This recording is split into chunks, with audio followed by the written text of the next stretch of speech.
भगवद गीता के अध्याय 4 श्लोक 7 में लिखा है, यदा यदा हि धर्मस्य ग्लानिर्भवति भारत अभ्युत्थानम् अधर्मस्य तदात्मानं सृजाम्यहम् परित्राणाय साधूनां विनाशाय च दुष्कृतां धर्म संस्थापनार्थाय संभवामि युगे युगे। मैं प्रकट होता हूँ, मैं आता हूँ। जब जब धर्म की हानि होती है तब तब मैं आता हूँ। जब जब अधर्म बढ़ता है तब तब मैं आता हूँ। सज्जन लोगों की रक्षा के लिए मैं आता हूँ, दुष्टों का विनाश करने के लिए मैं आता हूँ, धर्म की स्थापना के लिए मैं आता हूँ और युग युग में जन्म लेता हूँ। ये बातें श्री कृष्ण ने कही हैं, जो स्वयं भगवान विष्णु के एक अवतार थे। पर यह विष्णु का पहला अवतार नहीं है। जब जब अधर्म धर्म पर हावी हुआ है तब तब विष्णु ने अवतार लिया है और आज तक विष्णु ने कुल 9 अवतार लिए और उनका 10वां अवतार कलयुग के अंत में होगा। पर क्या आपने कभी सोचा है कि ये अवतार कौन कौन से हैं और क्यों भगवान विष्णु को यह अवतार लेना पड़ा? जैसे कि आपको पता ही होगा, ब्रह्मा जी ने इस अनंत काल चक्र को 4 भागों में बांट रखा है, जो है सत्ययुग, त्रेता युग, द्वापर युग और कलयुग। और हर युग में विष्णु जी ने अवतार लिए हैं। सत्य युग में 4 अवतार, त्रेता युग में 3 अवतार, द्वापर युग में 1 अवतार और कलयुग में 2 अवतार। इन 4 युगों में सत्य युग को सबसे पवित्र और सबसे शांत युग माना गया है, जहां सब लोग मिलजुल कर रहते थे।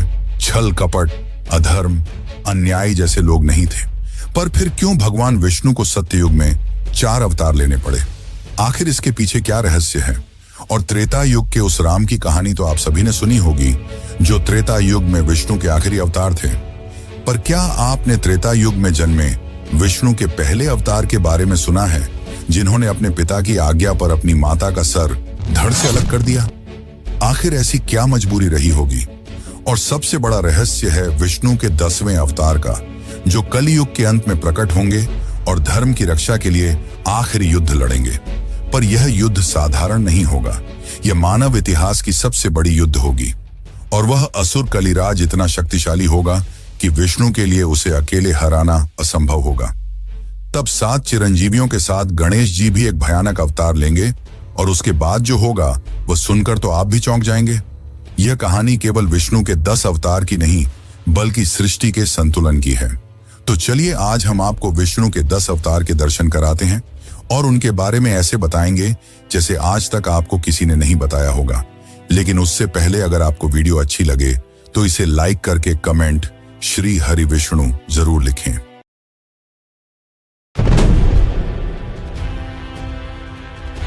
बहुत समय पहले हैग्रीव नामक एक दैत्य ने चारों वेद छीनकर समुद्र की गहराइयों में छिपा दिया। वेदों के बिना संसार अंधकारमय होने लगा और उसी समय महाप्रलय का समय भी निकट आ गया। पूरी पृथ्वी जल में डूबने वाली थी।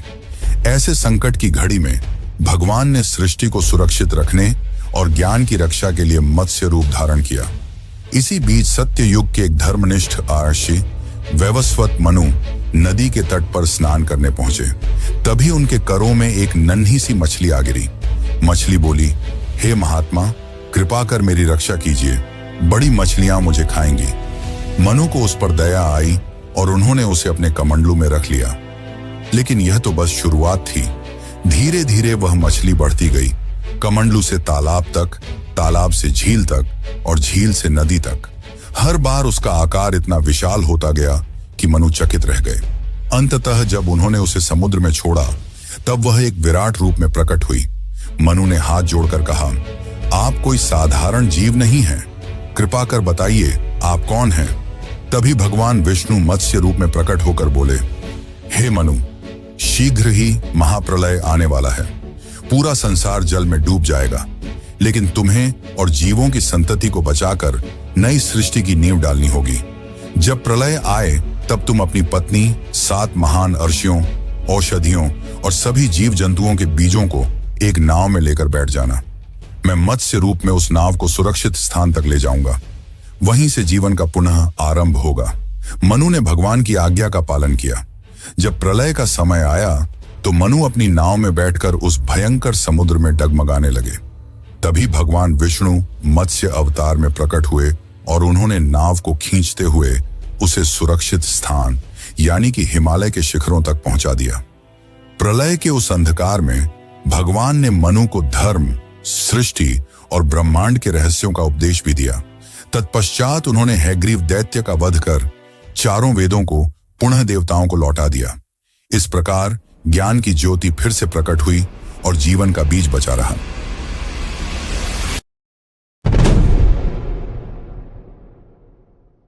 एक समय की बात है, ऋषि दुर्वासा ने देवराज इंद्र को एक माला भेंट की, जिसे इंद्र ने अपने हाथी ऐरावत के गले में डाल दिया।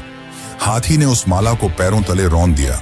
यह देखकर दुर्वासा अत्यंत क्रोधित हो उठे और उन्होंने देवताओं को श्राप दिया कि उनकी समस्त शक्तियां क्षीण हो जाएंगी। श्राप के प्रभाव से देवता निर्बल हो गए। उधर दानवों ने इस अवसर का लाभ उठाकर उन पर आक्रमण कर दिया। देवता हारने लगे और घबराकर भगवान विष्णु की शरण में पहुंचे। देवताओं ने निवेदन किया, हे प्रभु, यदि आप ही हमारी रक्षा नहीं करेंगे तो अधर्म की विजय निश्चित है। भगवान मुस्कुराए और बोले, शक्ति पुनः प्राप्त करने का एक ही मार्ग है, समुद्र मंथन। क्षीर सागर का मंथन करने पर अमृत प्रकट होगा। वही अमृत तुम्हें अमृतत्व और बल प्रदान करेगा। परंतु इतना विशाल कार्य तुम अकेले नहीं कर सकते, तुम्हें दानवों को भी साथ लेना होगा। उनके बिना यह संभव नहीं है।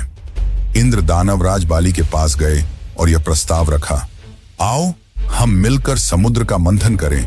जो भी रत्न और अमृत निकलेगा उसका समान बंटवारा होगा। बाली पहले तो संदेह में था, लेकिन जब उसे पता चला कि यह स्वयं नारायण का आदेश है तो उसने प्रस्ताव स्वीकार कर लिया। मंदार पर्वत को मथनी बनाया गया और नागराज वासुकी को रस्सी। देव और दानव दोनों ही पक्ष रस्सी के दोनों ओर खड़े होकर समुद्र को मथने लगे। लेकिन समस्या यह हुई कि विशाल मंदार पर्वत बार बार डूबने लगा। तब भगवान ने स्वयं कूर्म अवतार यानी कि कछुए का रूप धारण किया। वे क्षीर सागर की गहराइयों में जाकर अपनी विशाल पीठ पर पूरे पर्वत को थामे रहे। इस प्रकार मंथन सुचारू रूप से चलने लगा। जैसे जैसे समुद्र मंथन होता गया, एक एक करके अद्भुत रत्न और दिव्य वस्तुएं प्रकट होने लगी। कामधेनु, ऐरावत हाथी, उच्चैश्रवा अश्व, कौस्तुभ मणि, लक्ष्मी जी और अनेक अमूल्य धरोहरें। लेकिन मंथन के बीच से एक भयंकर विष भी निकला, जिसे देखकर सभी घबरा गए। तब भगवान शिव ने करुणा करके उस विष को अपने कंठ में धारण कर लिया और नीलकंठ कहलाए। अंततः समुद्र मंथन से धन्वंतरी प्रकट हुए। उनके हाथों में अमृत कलश था। दानव उसे छीनने दौड़े, पर भगवान विष्णु ने मोहिनी रूप धारण कर अमृत को देवताओं को वितरित कर दिया। इस प्रकार देवताओं ने पुनः अपनी शक्ति प्राप्त की और धर्म की रक्षा हुई।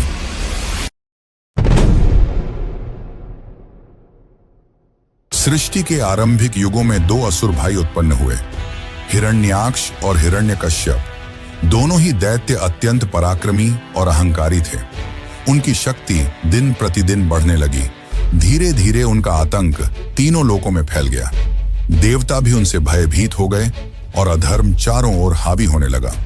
इनमें से हिरण्याक्ष विशेष रूप से गर्व और बल का प्रतीक था।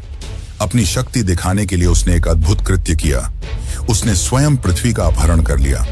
उसने पृथ्वी को अपने बल से ले जाकर समुद्र की गहराइयों में छिपा दिया, जिससे जीव जंतु, मनुष्य और देवता सब चिंतित हो उठे।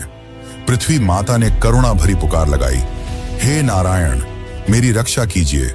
उनकी पुकार सुनकर भगवान विष्णु ने एक अद्भुत रूप धारण किया। वराह अर्थात दिव्य जंगली सुअर। उनकी गर्जना से तीनों लोग गूंज उठे। वराह रूप धारण करके भगवान सागर की गहराइयों में उतरे। वहां हिरण्याक्ष खड़ा था, अपने अद्भुत बल पर घमंड करते हुए। उसने भगवान को देखा और हंसते हुए बोला, अरे ये तुच्छ जानवर मेरे सामने आया है, आज मैं इसे भी नष्ट कर दूंगा। फिर प्रारंभ हुआ एक भयंकर युद्ध। समुद्र की गहराइयों में दोनों का संघर्ष इतना भीषण था कि देवता ऊपर खड़े होकर भय और आश्चर्य से देख रहे थे। इस महासंग्राम में अंततः भगवान वराह ने अपने तीव्र दांतों से हिरण्याक्ष को उठा लिया और उसे चारों ओर घुमाकर परास्त कर दिया। फिर भगवान ने अपनी विशाल दांतों पर पृथ्वी माता को उठाया और उन्हें जल से बाहर लाकर ब्रह्मांड के संतुलन स्थान पर स्थापित कर दिया। लेकिन यह कथा यहीं समाप्त नहीं होती। हिरण्याक्ष का भाई हिरण्यकश्यप इस घटना से क्रोधित हो उठा। उसने निश्चय किया कि वह अपने भाई की मृत्यु का प्रतिशोध अवश्य लेगा। इसी प्रतिशोध की भावना ने आगे चलकर उसे ऐसा वरदान दिलवाया जिसने उसे लगभग अजेय बना दिया। और यही कहानी हमें ले जाती है अगले अद्भुत प्रसंग की ओर, नरसिंह अवतार की ओर।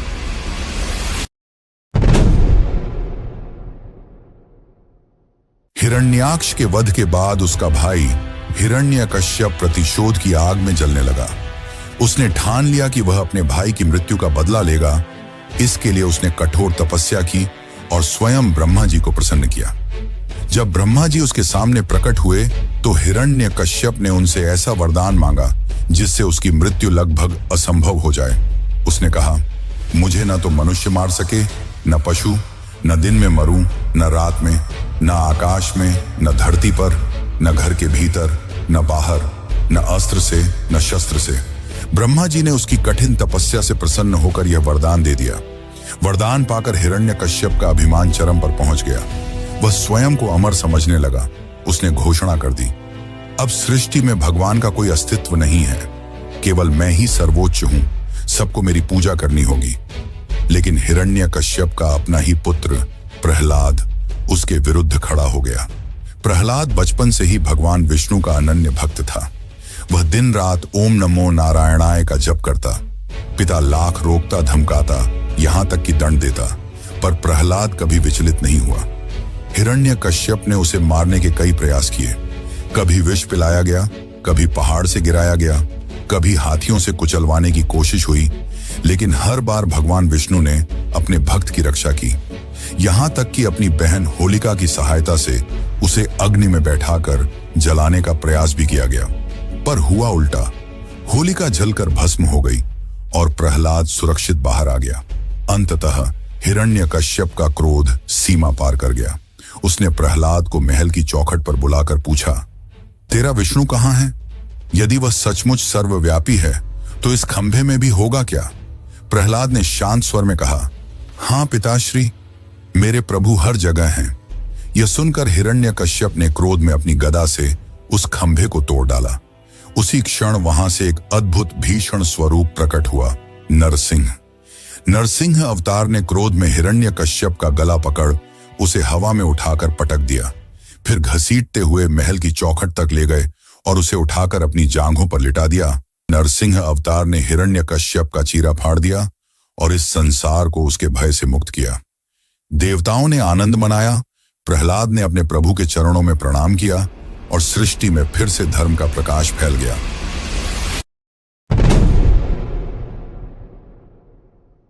हिरण्यकश्यप के वध के बाद उसका पुत्र प्रहलाद भगवान विष्णु का महान भक्त बन गया। प्रहलाद की भक्ति की गाथा तीनों लोकों में प्रसिद्ध हुई। समय बीता और उसके वंश में जन्म हुआ राजा बलि का, जो प्रहलाद का पोता था। बलि बचपन से ही साहसी और उदार थे।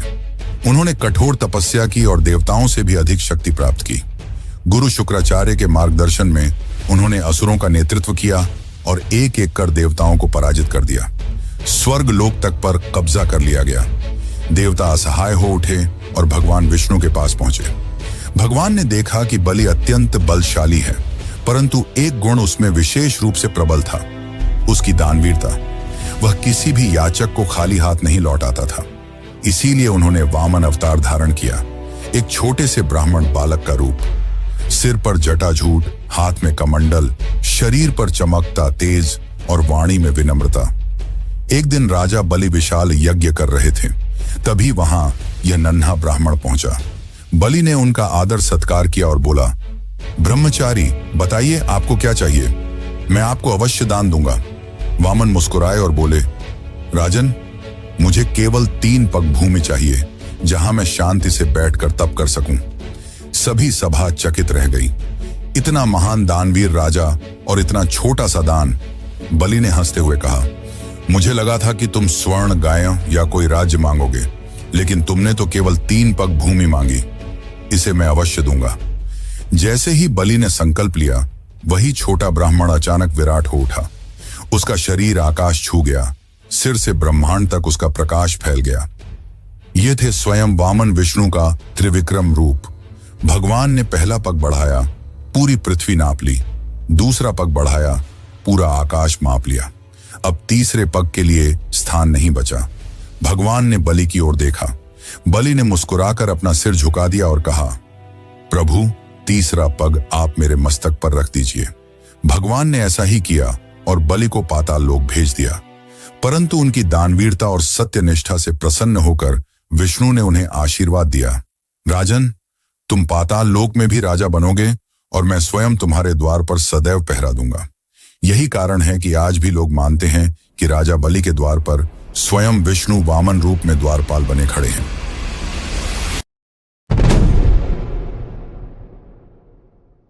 सत्य युग और त्रेता युग के संधिकाल में जब अधर्म बढ़ने लगा, तब भगवान विष्णु ने अपना छठा अवतार लिया, परशुराम। उनका जन्म ऋषि जमदग्नि और माता रेणुका के घर हुआ। बचपन में ही उन्होंने शस्त्रों और शास्त्रों की गहन शिक्षा प्राप्त की। वे महादेव के अनन्य भक्त थे और भगवान शिव ने ही उन्हें एक दिव्य फरसा प्रदान किया। तभी से वे परशुधारी राम अर्थात परशुराम कहलाए। एक दिन ऋषि जमदग्नि ने अपने पुत्रों को आदेश दिया कि वे अपनी माता का वध करें। परशुराम के बड़े भाइयों ने इस आदेश का पालन करने से इनकार कर दिया। लेकिन जब परशुराम के सामने यह आज्ञा आई तो उन्होंने धर्म और पितृभक्ति को सर्वोपरि मानते हुए बिना विचलित हुए अपनी माता का सर काट दिया। जिसके पश्चात परशुराम ने रोते हुए अपने पिता से पूछा कि आखिर उन्होंने उससे ये पाप क्यों करवाया। तब ऋषि जमदग्नि ने कहा कि एक दिन माता रेणुका नदी में स्नान करने गईं। वहां उन्होंने गंधर्वों को जलक्रीड़ा करते देखा और क्षण भर के लिए उनके मन में अस्थिरता आ गई। जब वे आश्रम लौटी तो महर्षि जमदग्नि ने अपनी योग दृष्टि से यह जान लिया। परंतु महर्षि जमदग्नि परशुराम की आज्ञा पालन भावना से प्रसन्न हुए और उन्हें वरदान दिया। परशुराम ने उसी क्षण अपनी माता के पुनर्जीवन की प्रार्थना की और रेणुका पुनः जीवित हो उठी। यह प्रसंग परशुराम के कठोर धर्म पालन और अदम्य भक्ति का प्रतीक है। समय बीता। एक दिन हयवंशी राजा सहस्त्रार्जुन जमदग्नि के आश्रम आया। वहां उसने कामधेनु नामक दिव्य गाय देखी, जिसके द्वारा ऋषि सब अतिथियों का सत्कार कर सकते थे। लालच में आकर सहस्त्रार्जुन ने बलपूर्वक कामधेनु को छीन लिया। जब परशुराम को इसका समाचार मिला तो उन्होंने अकेले ही राजा और उसकी विशाल सेना का सामना किया। उन्होंने सहस्त्रार्जुन का वध किया और कामधेनु को वापस ले आए। सहस्त्रार्जुन के पुत्रों ने प्रतिशोध स्वरूप ऋषि जमदग्नि का वध कर दिया।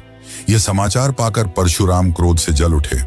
उन्होंने प्रतिज्ञा ली, मैं इस पृथ्वी से क्षत्रियों का विनाश कर दूंगा। इसके बाद परशुराम ने अकेले ही 22 बार पूरी पृथ्वी से क्षत्रियों का संहार किया। उन्होंने क्षत्रिय वंश को लगभग समाप्त कर दिया। इतना भयंकर प्रतिशोध इतिहास में दूसरा नहीं मिलता। अपने व्रत को पूर्ण करने के बाद परशुराम ने अश्वमेध यज्ञ कर संपूर्ण पृथ्वी महर्षि कश्यप को दान कर दी। फिर वे अपने शस्त्र इंद्र को सौंपकर महेंद्र पर्वत पर तपस्या में लीन हो गए। लेकिन परशुराम की गाथा यहीं समाप्त नहीं होती। उन्हें देवताओं ने चिरंजीवी का वरदान दिया। आज भी वे जीवित माने जाते हैं और कहा जाता है कि वे कल के अवतार के समय प्रकट होकर उन्हें दिव्य शस्त्र प्रदान करेंगे और धर्म स्थापना में सहायक बनेंगे।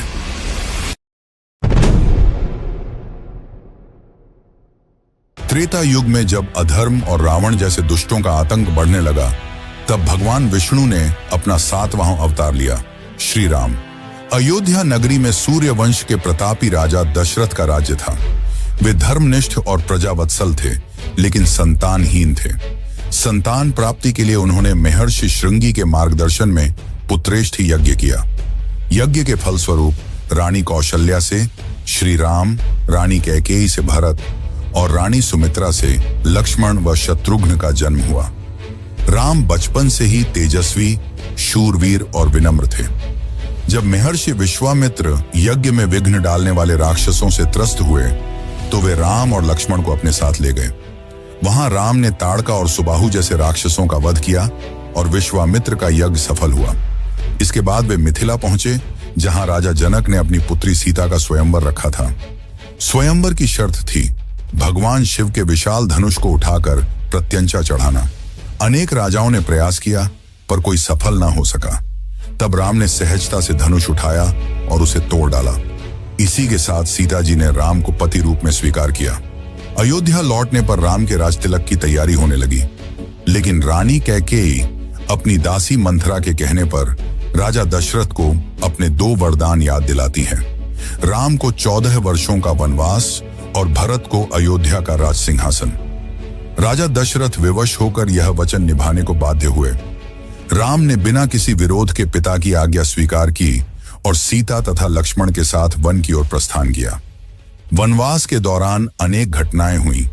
शूर्पणखा का प्रसंग, खरदूषण का वध और अंततः राक्षसों के राजा रावण द्वारा सीता हरण। रावण ने सीता को लंका ले जाकर अशोक वाटिका में बंदी बना लिया। सीता की खोज में राम और लक्ष्मण की मुलाकात हनुमान, सुग्रीव और वानर सेना से हुई। हनुमान ने समुद्र लांघकर लंका में प्रवेश किया और सीता जी का पता लगाया।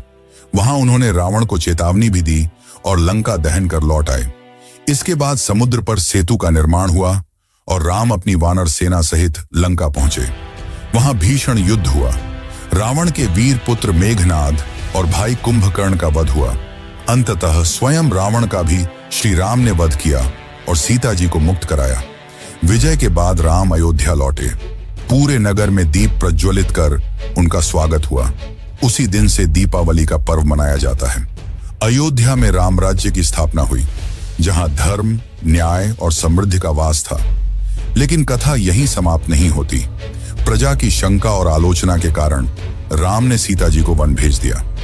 वहां वाल्मीकि आश्रम में लव और कुश का जन्म हुआ। अंत में जब सीता ने पुनः अग्नि परीक्षा देने से इनकार कर दिया तो वे धरती माता की गोद में समा गईं। राम ने अपना राजकाज अपने पुत्रों को सौंपकर सरयू नदी के तट पर जल में प्रवेश कर शरीर त्याग दिया और पुनः विष्णु स्वरूप में वापस लौट गए। राम अवतार केवल एक राजा की गाथा नहीं है, बल्कि यह आदर्श पुरुष, आदर्श पुत्र, आदर्श पति और आदर्श राजा की जीवंत प्रतिमा है। इसीलिए उन्हें मर्यादा पुरुषोत्तम कहा जाता है।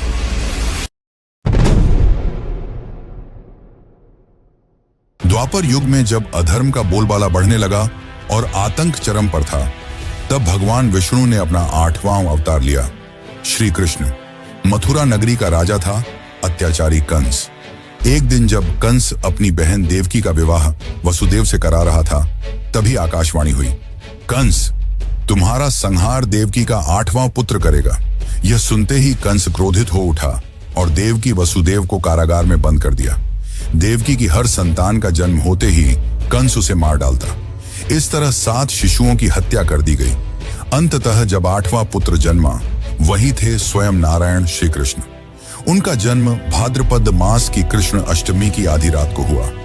कारागार में चमत्कार हुआ। सैनिक सो गए, पहरेदार बेहोश हो गए और कारागार के द्वार खुल गए। वसुदेव ने शिशु कृष्ण को टोकरी में रखकर यमुना नदी पार की। मार्ग में शेषनाग अपनी फन फैलाकर शिशु की रक्षा करते रहे। वसुदेव ने बालक को गोकुल पहुंचाया और नंद बाबा यशोदा की गोद में सौंप दिया। इस प्रकार कृष्ण का पालन पोषण गोकुल में हुआ। कृष्ण बचपन से ही नटखट और मनमोहक थे। वे माखन चुराते, गोपियों की मटकी फोड़ते और अपनी बांसुरी की धुन से सबका मन मोह लेते। उनकी बाल लीलाएं आज भी लोक गीतों और कथाओं में गाई जाती हैं। उन्होंने अनेक असुरों का वध भी किया, पूतना, शकटासुर, तृणावर्त, बकासुर, अघासुर आदि। जब यमुना में कालिया नाग ने आतंक मचाया, तब कृष्ण ने उसके फनों पर नृत्य कर उसे वश में किया और यमुना को विषमुक्त कराया। बरसाने की राधा उनकी प्राणप्रिया थी। राधा और कृष्ण का प्रेम केवल सांसारिक नहीं, बल्कि आत्मा और परमात्मा के मिलन का प्रतीक है। वृंदावन की रास लीला में कृष्ण की बांसुरी की धुन सुनकर गोपियां आत्म विभोर हो जाती थीं। कृष्ण बड़े हुए और मथुरा लौटकर कंस का वध किया। इस प्रकार देवकी वसुदेव को मुक्त कराया और मथुरा की प्रजा को आतंक से बचाया। इसके बाद कृष्ण ने द्वारका नगरी बसाई और यदुवंश का विस्तार किया। द्वापर युग का सबसे बड़ा प्रसंग था महाभारत। इसमें कृष्ण ने पांडवों का साथ दिया और अर्जुन के सारथी बने। युद्ध भूमि में जब अर्जुन धर्म संकट में पड़े, तब कृष्ण ने उन्हें गीता का उपदेश दिया।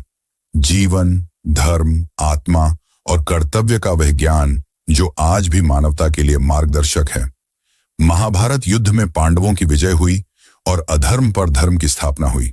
युद्ध के बाद धीरे धीरे यदुवंश में भी कलह बढ़ने लगा। गांधारी के श्राप के कारण यदुवंश नष्ट हुआ। अंततः कृष्ण वन में पीपल के वृक्ष के नीचे विश्राम कर रहे थे तभी एक शिकारी ने उन्हें हिरण समझकर उनके पैर में बाण मार दिया। कृष्ण मुस्कुराए और उसे अभयदान दिया। यही उनका अंत था और इसी के साथ द्वापर युग समाप्त होकर कलयुग का आरंभ हुआ।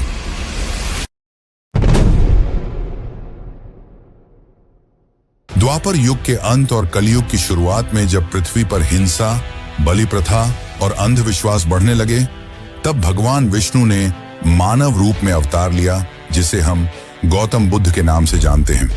यह अवतार इसीलिए विशेष था क्योंकि इसमें ईश्वर ने युद्ध या शस्त्र का सहारा नहीं लिया, बल्कि ज्ञान और करुणा से मानवता को मार्ग दिखाया।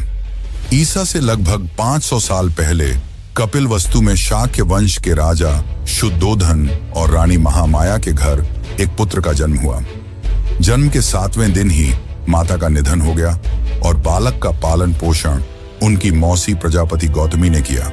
उसका नाम सिद्धार्थ रखा गया। सिद्धार्थ बचपन से ही करुणामय और संवेदनशील थे।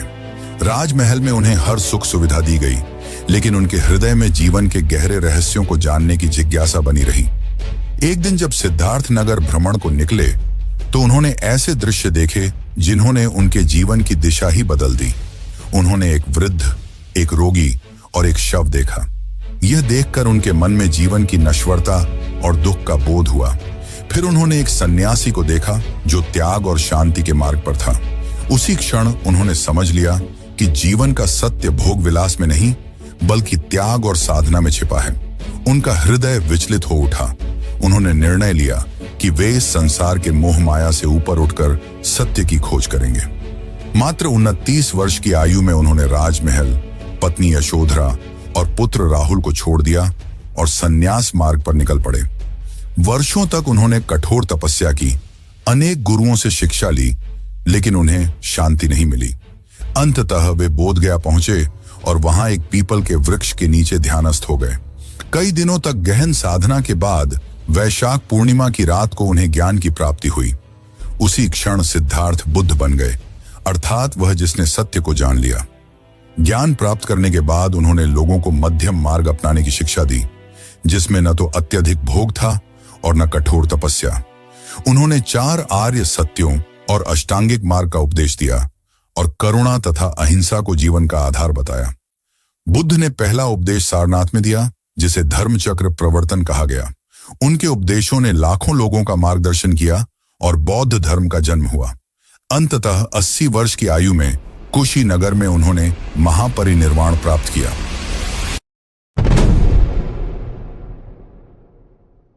कलयुग की शुरुआत के साथ ही धर्म क्षीण होने लगा और अधर्म ने चारों ओर अपने पैर पसार दिए। समय के साथ झूठ, लोभ, पाप और हिंसा जीवन का हिस्सा बनते गए।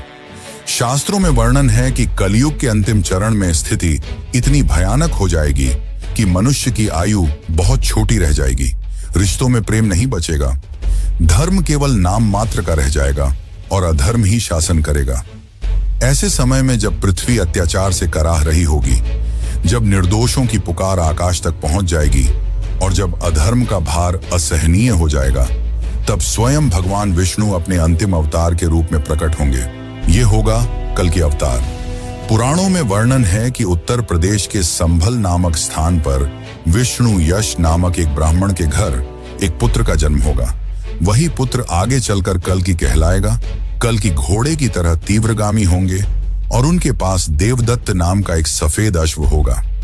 उनके हाथों में एक दिव्य चमचमाती तलवार होगी, जिसकी तेज से अधर्म कांप उठेगा। कल्कि का उद्देश्य होगा अधर्म और अत्याचार का अंत करना। वे दुष्टों, पापियों और कलयुग के अत्याचारी शासकों का विनाश करेंगे और एक नए युग की स्थापना करेंगे। शास्त्र कहते हैं कि कल्कि ही इस कलयुग का अंत कर फिर से सत्य युग का आरंभ करेंगे। लेकिन कल्कि की कथा यहीं समाप्त नहीं होती। मान्यता है कि जब वे प्रकट होंगे तो उनके साथ वे अमर योद्धा भी खड़े होंगे, जिन्हें हम चिरंजीवी कहते हैं, जैसे परशुराम, हनुमान, अश्वत्थामा और अन्य। कहा जाता है कि परशुराम स्वयं कल्कि को शस्त्र प्रदान करेंगे और उन्हें धर्म युद्ध के लिए तैयार करेंगे। कल्कि अवतार आज भी रहस्य से घिरा हुआ है। कोई नहीं जानता कि उनका प्रकट होना कब और कैसे होगा, परंतु इतना निश्चित है कि जब अधर्म अपनी चरम सीमा पर पहुंच जाएगा, तब उनका आगमन अवश्य होगा। और शायद यहीं से शुरू होंगी एक और रहस्यमयी कहानी कलिराज की। शास्त्रों में संकेत है कि कलियुग के अंतिम चरण में कलिराज नाम का एक भयानक चरित्र उभरेगा, जो अधर्म का प्रतीक होगा और संसार को विनाश की ओर धकेलेगा। यही वह शक्ति होगी जिसका अंत करने के लिए कल की प्रकट होंगे। कलिराज कौन होगा, उसका साम्राज्य कैसा होगा और किस तरह उसका सामना कल किसे होगा, यह एक ऐसा रहस्य है जिसे आने वाला समय ही उजागर करेगा।